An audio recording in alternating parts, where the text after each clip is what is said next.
Welcome back to the Dershow. Lots of news today to talk about, particularly what's going on in Georgia. But first, if you have a chance, join our local community.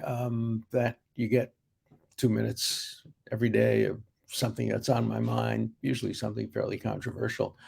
It's at Dershow, DERSHOW.locals.com. So please join. I think you'll enjoy the 2 minutes. So speaking of 2 minutes, I want to talk about the forewoman of the grand jury in Georgia who got her 15 minutes of fame by being interviewed on television, being interviewed by the New York Times. I hope you've seen her interview. And if you haven't, just go on Google and do Emily Coors and listen to her interview and ask yourself, is this what justice has come to in America? Unbelievable. This interview speaks volumes. I don't want to make fun of somebody, and I certainly don't want to make fun of somebody based on age or gender, but the idea of, well, she hopes there's an indictment because they've spent so much time on this. It would be a waste if nothing came of it. That's not the job of grand jurors. Um, it would be much better to spend hours and hours and weeks and months and come to the conclusion, no, nothing was wrong. After all, the function of a grand jury is to protect defendants. The Constitution of the United States and the Fifth Amendment requires that in all federal cases, before a person can be put on trial, a grand jury has to decide that an indictment is warranted. It was designed to serve as a protection, and look what it's turned into in Georgia. It's just such a core violation of principles of justice. They hear evidence behind closed doors, to be sure, but they hear it without cross-examination, without a right of confrontation, without counsel for any of the suspects or potential defendants being there. They hear a one-sided narrative presented by the prosecution in secret. And okay, in secret, that's one thing. But in the federal grand jury, secrecy remains secret. And if anybody in the grand jury, the foreman or anybody else, discloses what went on in the grand jury, it's a felony, serious one, and people go to jail for it. But not in Georgia. In Georgia, the forewoman is allowed to go on CBS and CNN and allowed to express her opinions and talk about how much she liked this senator and this witness, and how she didn't like this witness. And let's play some guessing games as to who will be indicted and who won't be indicted. It just made the Georgia system of justice seem so unbelievably amateurish. I don't want to make comparisons, but there's a great play now opening on Broadway called Parade. It was picketed today by Nazis. And it tells the story of Leo Frank. We've talked about him on the show, the Jewish entrepreneur in Atlanta who had come down from Brooklyn, where he was born, and was falsely accused of raping and murdering a 13-year-old. And the evidence is now absolutely conclusive that he was totally innocent and framed, and yet he was lynched. That was Georgia justice, Marietta County style, circa second decade of the 20th century. This is different, obviously. Here we're not seeing any literal lynchings, but we're seeing this kind of get Trump. I think I mentioned to you, I have this new book. It'll be out in a few weeks or so, but you can get it on Amazon now. Get Trump, the threat to civil liberties, due process, and our constitutional rule of law. And it documents exactly how people on the hard left and people in the woke and progressive elements of the Democratic Party are violating the Constitution, violating the law, stretching the law, distorting the law, just in order to prevent Trump from running for re-election. And this is part and parcel of it. Clearly, when this young woman went on television, she hopes that the prosecutor will indict Donald Trump, and maybe he will, but he surely shouldn't do it on the basis of her statements, her opinions, her conclusions, or indeed of this grand jury at all, because obviously it was so one-sided. His job is to evaluate all the evidence. to consider what evidence will be presented on the other side. Based on the phone call alone, there couldn't possibly be a conviction that would be upheld on appeal. No way. Remember that the relevant words in the phone call between Trump and the Secretary of State in Georgia is find me 11,780 votes. Find, not invent, not make up out of whole cloth. Find. Look up in the dictionary what find means. Find means discovering something that's been lost. It's there. You don't find things that aren't there. You don't find ghosts. You don't find made up stories. You invent them. You create them out of whole cloth. He didn't say create. He didn't say invent.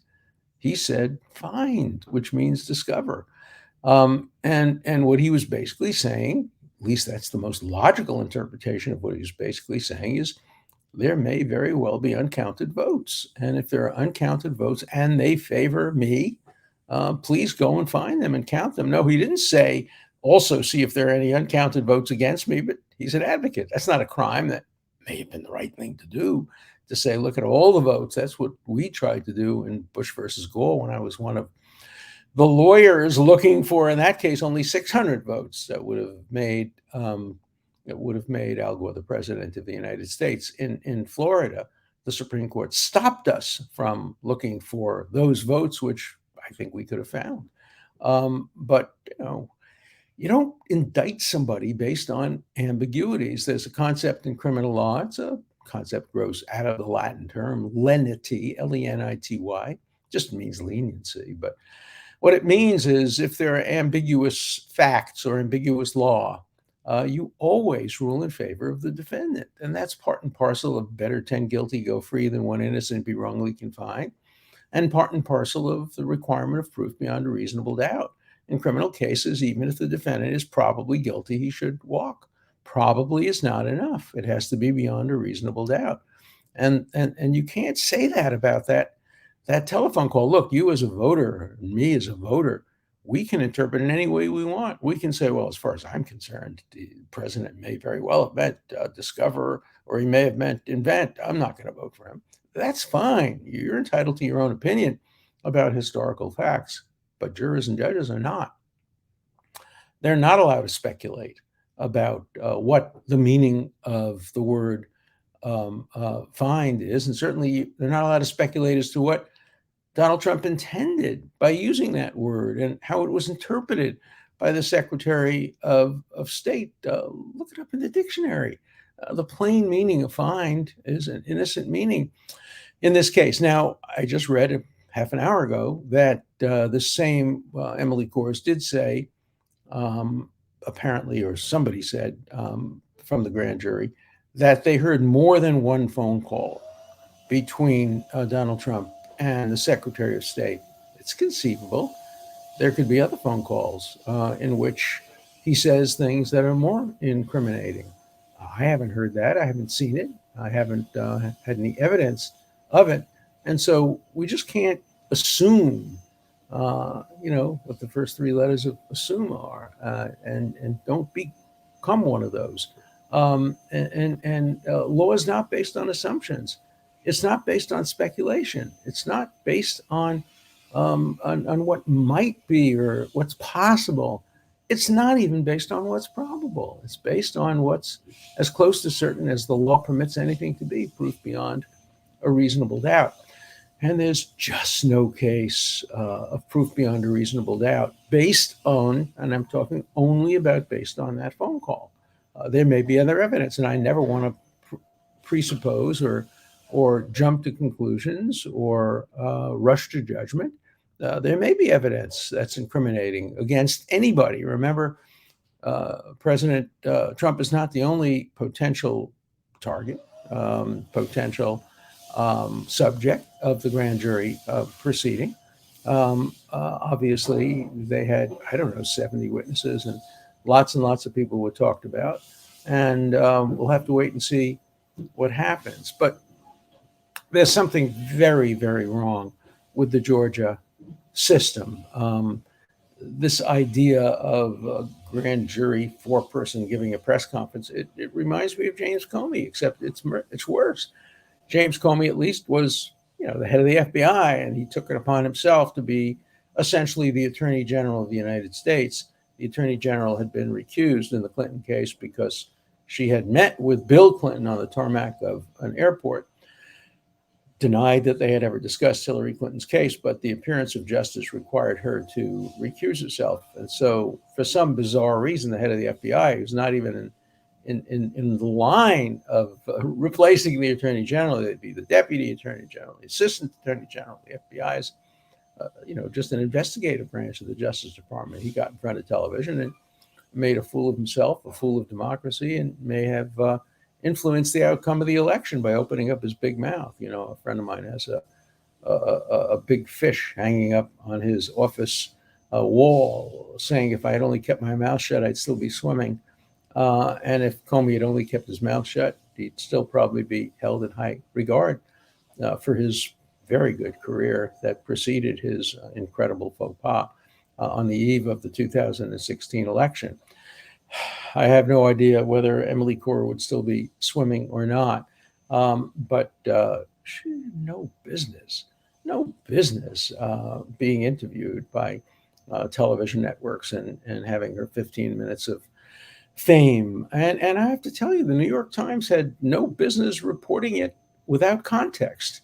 They reported it just as a great news break. No, they should have reported it in context. Should have told their readers what was entailed and what grand juries are really all about, and how to evaluate her statements, and should have given more of a way or a basis. And I absolutely guarantee you that if this had been a grand juror talking about Hunter Biden or Bill Clinton or Hillary Clinton, the Times would have clearly given it more context. But, the Times is extremely biased. And I'm not talking about the editorial pages, I'm talking about the front page. I'm talking about the news reporting, extremely biased. It's not your grandfather's New York Times. Well, your grandfather's New York Times wasn't so great.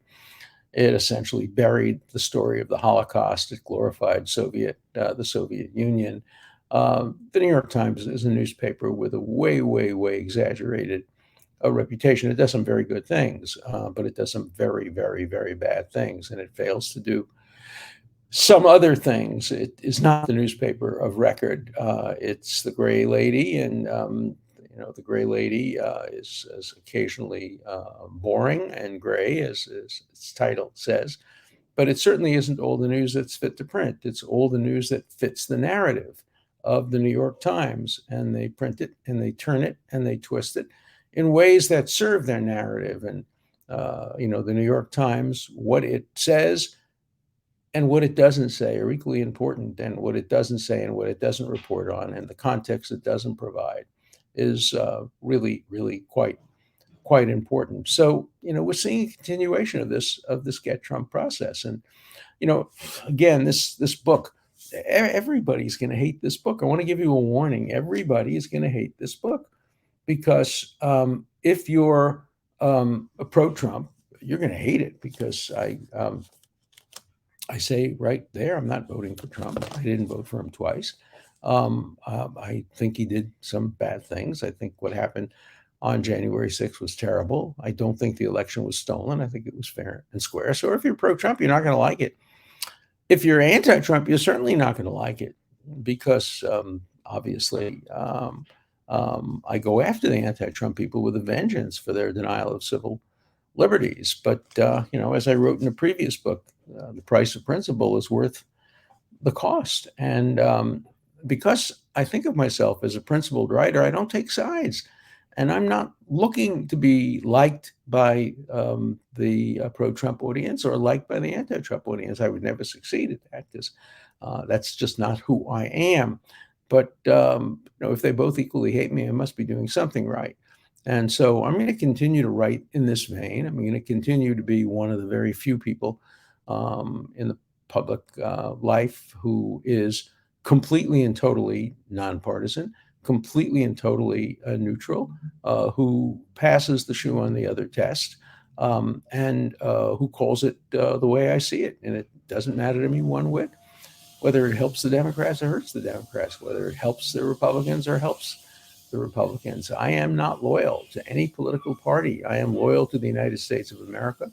I'm loyal to truth. I'm loyal to principle.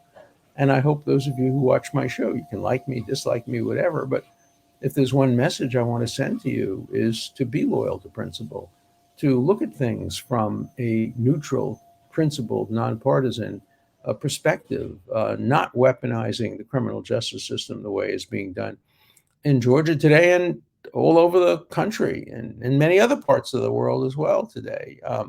Was it a South American dictator who once said, "For my friends, everything; for my enemies, the law"? If you apply the law, if you do what the Get Trump people are doing, if you say, "Look, we have a target. His name is Donald Trump. We don't know whether he's committed any crimes or not, but he's the target. Now go out and find crimes." Talk about find. Here, we can use the word find in a very different way. Uh, they do two things, the Get Trump people. They find existing crimes. That is, they search through the statute books. And we know this because people have admitted this. They said they're going to search through all the statute books and we're going to find something. So that's find in that sense of the word. And then you have Professor Lawrence Tribe, my former colleague, who basically uses that concept as create, manufacture. He's the one who said that he would try to persuade Merrick Garland, his former student, to indict Donald Trump for the attempted murder of Vice President Pence. Now, talk about creating, manufacturing crimes out of whole cloth.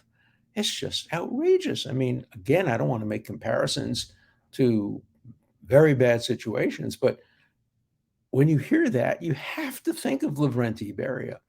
You have to think of that conversation, that famous, infamous conversation between Lavrenti Beria, the head of the KGB in the former Soviet Union, and Joseph Stalin, in which Beria says to Stalin, "Show me the man, and I'll find you the crime." Attempted murder of the vice president? That sounds okay. We'll create a theory under which that can be done. If it requires manufacturing evidence, hey, the KGB does that very, very well. It's not true of the United States. I'm not suggesting that Tribe would ever do anything like that.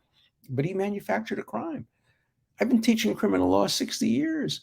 I am probably one of the country's leading expert on the law of attempts. I wrote my first law review article when I was 21 years old on the law of attempts. I've litigated some of the major attempted murder cases, including a case of somebody, a client of mine, who shot a corpse thinking it was alive. And the question is, was it an attempt? It's one of the leading cases on attempted murder.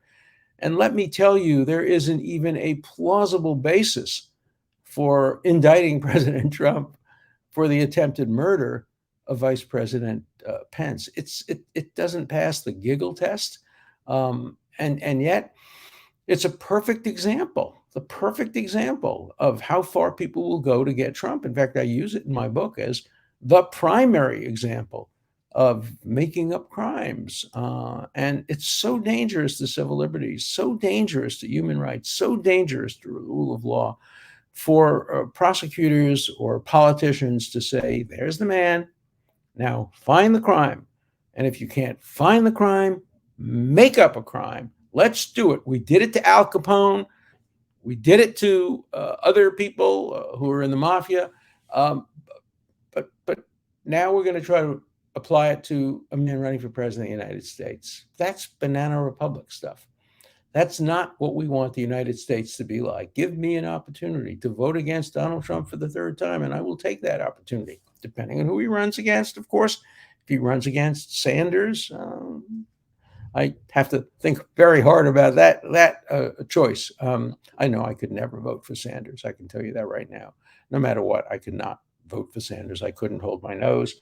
The man went to England. An American citizen went to England, Sanders, and campaigned actively for the anti-Semitic candidate for Prime Minister of England. Fortunately, he lost, but Sanders supported him. I could never vote for a self-hating Jew like that, or anybody like that, no matter who you are. If you voted for an anti-Semite, if you supported an anti-Semite, if you campaigned for one, that's it. You've lost. You've lost my vote. I would say the same thing is true of anybody who supported Ilhan Omar, the congresswoman who has recently been taken off the Intelligence Committee. A good move, the right move. She doesn't deserve to be in Congress, but we have no choice. She was elected by her constituents, but she surely doesn't deserve to belong on any congressional committees or to get the imprimatur of the Democratic Party. She ought to be marginalized and tolerated rather than in any way honored and made a central part of the Democratic Party. At least if you want my vote. If you want my vote, if you don't want my vote, if you don't want the vote of other good and decent Americans who won't tolerate this kind of anti-Semitism, that's different. But you're not going to get my vote if you support this kind of bigotry. Okay, let's turn to some letters.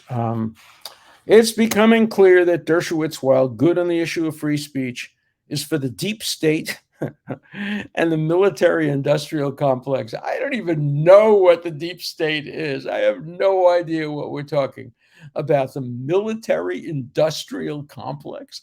You know, the big firms now are all woke. They all have diversity, inclusion, and equity programs. They're part of the problem. I'm not a supporter of the military industrial complex. I think you must have a military industrial complex if you think I am. As far as the deep state's concerned, it's a cliche. I don't know what that means. Yes, the CIA has its own secrets and has its own attitudes, but the CIA today is, headed by very moderate people. It's not the bad old days of John Dulles or people like that, or I can't remember his first name. There were two Dulles brothers. One of them headed the CIA. I'm talking about the one who headed the CIA. But I don't believe there's any such thing as the deep state or the military-industrial complex. Those are TV movies, not reality. Okay. Let's see what else we have in the mailbox today. Biden hates America. Do you know what you're talking about? Biden is a great patriot. He's a very nice man. He's a decent man. You can disapprove of him. You can say he hasn't been handling the economy very well. You can say maybe he doesn't stand up to Putin. By the way, my mail has been divided on that. Everybody hates Biden, but half of the people who wrote to me hate Biden because they think he's going to start a war with Russia and China. And the other half hate him because they don't think he's going to start a war with Russia and China. Make up your mind, guys. Is he too tough or too soft? You can't really have it both ways, but of course you can if you're just writing me letters. This discussion is disingenuous. The invasion was provoked by the United States, by Biden, by the CIA, by Johnson. Now, we talking about the ghost of Lyndon Johnson? Maybe there's another Johnson. Oh, who must have been? Must have been the Johnson who was impeached. Andrew Johnson. That's who it must have been, the one who replaced President Lincoln. He's the one who really got us into the Ukraine war, which we started with Russia. As you know, support for the Nazi contingent in Ukraine has been the problem all along, right? Yeah, there's 1,000 Nazis in the Ukrainian army, of which I have been objecting and Americans have been objecting, and they're the problem. Come on. And Trump would have assured that there was a settlement by knocking heads together. I think you are parroting propaganda. There are experts outside your dinner party who have different information. I don't really have very many dinner parties these days, but I read a lot and I make up my own mind. Okay. This is an interesting one. You really think women voters will vote for the woman candidate because she's a woman? What kind of pathetic voters would they be? I will vote for the one who has the same hand size as me, size D. Well, in a utopian world, I would agree with you. I wouldn't vote for a candidate just because she was a woman. I was hoping that we could have a woman president of the United States. I was rooting for the first woman to be a Supreme Court justice and the first woman to be president of Harvard and all of that. It's very nice, but I wouldn't ever vote for a candidate because she was a woman. But there are organizations all over the United States which do that. There's an organization in Boston headed by a woman named Barbara Lee. Nice person, I like her, but her goal is to just get women elected. And she obviously doesn't support every woman candidate. She doesn't support Green, the congresswoman, but she doesn't support candidates who are not women. And yeah, there are a lot of women who out there will vote for somebody who's a woman. There are a lot of people who vote for somebody because they're black. There's a lot of people out there who vote somebody because they're Jewish. I mean, my grandmother would go down the list of ballots and look for the Jewish names and check them off, and I would scream and yell at her. But she came from Poland as an immigrant, and from her point of view, she would always say to me, I've told you this before, when I would come back and say, Grandma, the Brooklyn Dodgers have won, and she would say, yeah, but was it good or bad for the Jews? That was her mantra. I mean, she lived through pogroms. Her family was murdered in the Holocaust. So, of course, she had a narrow point of view. Was it good or bad for the Jews? I have friends who say, is it good or bad for blacks? Is it good or bad for gays? Is it good or bad for women? Sure. There's a lot of parochial voting going on in the United States. There's a lot of parochial thinking going on in the United States. So I'm with you.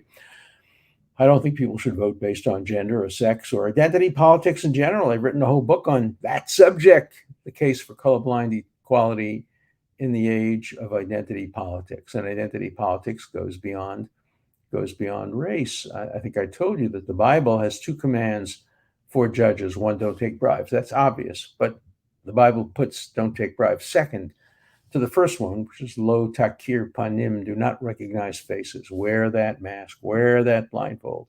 Don't know whether the person in front of you is a man or a woman. Don't know whether that person in front of you is black or white, Jewish or Gentile. Don't know any of those things. Just render justice based on the facts that are relevant to doing justice. And I wish we had more of that, but we don't. And therefore, we have to take into account the reality, and political parties do take into account that reality, which is why they tried to have balanced tickets, geographically balanced tickets that are balanced in terms of race and ethnicity and gender. So tell it to the political leaders, tell it to the pollsters that nobody would take into account a person's identity when casting a vote. Look, I think it's very possible that Al Gore would have been president if not for identity politics voting. I'll tell you the story. As you may know, I was the lawyer for the citizens, the voters, the Democrat voters of Palm Beach County. Hundreds of them, we don't know whether it's hundreds or thousands, but at least hundreds of them mistakenly voted for Pat Buchanan. These were largely Jewish voters who voted for the only anti-Semite to run for president in modern times, Pat Buchanan, an overt anti-Semite, a Holocaust denier, terrible, terrible human being. Jews in general hate him. And they voted for him. Why? Because the butterfly ballot put the whole, instead of it being next to his name, they put it next to the name of Joe Lieberman, who was vice president. And you got a lot of particularly elderly Jews who saw the name Joe Lieberman, the first time a Jewish name has ever appeared on a presidential ballot as a vice presidential candidate. They said, oh, Joey. And they voted for Pat Buchanan. And those hundreds of votes probably made the difference in the election. I very much want to litigate that issue all the way to the Supreme Court. And unfortunately, Al Gore said no. He didn't think that was a winning issue. I'm a better lawyer than he is. He should have listened to me. He didn't. But he lost the election. I'm not saying he would have won the election had we made that challenge, but I am saying had it not been for identity politics, where people did, in fact, cast a vote for somebody they thought was a co-religionist, the issue might very well have been different, and the election may have been decided a different way. Okay, read or listen to Mearsheimer or Kissinger. Top guys in international politics agree with the Russian side this time. No, Mearsheimer and Walt, maybe they do. Kissinger, it's much more complicated. Kissinger was looking for a resolution, and he understood the Russian needs, as he always did, But then he made it very clear later on that Russia was in the wrong.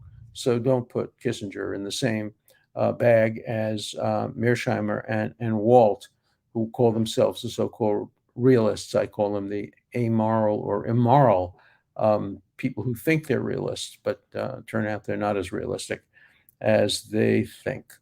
So lots of news, and I'm sure between now and the next show on Monday, there'll be lots more news. So please stay tuned, come back and see me, and go on to locals. Alan Dersh, I'm sorry, at Dershow, DERSHOW.locals.com. See you next week.